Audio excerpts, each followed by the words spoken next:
Сфера образования Чеченской Республики динамично развивается. Ярким примером является то, что учитель английского языка школы номер 7 города Грозного вошел в пятерку лучших учителей Российской Федерации. Для нас является большим достижением. Это свидетельствует о том, что в Чеченской Республике уделяется пристальное внимание развитию образования, уделяется внимание проведению самих конкурсов профессионального мастерства среди педагогических работников.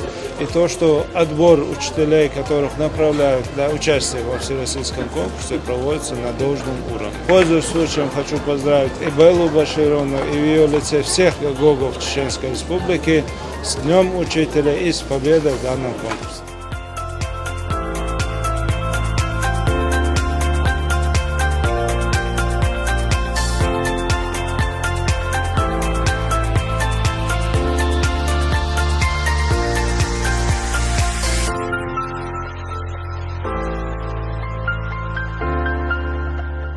Конкурс прошел замечательно. Все мои ожидания оправдались и в плане того, как проходил конкурс, и в плане наших отношений с конкурсантами, и в плане того, какая замечательная атмосфера была в целом, каким было отношение членов жюри к нам, атмосфера приятного, такого качественного, профессионального диалога.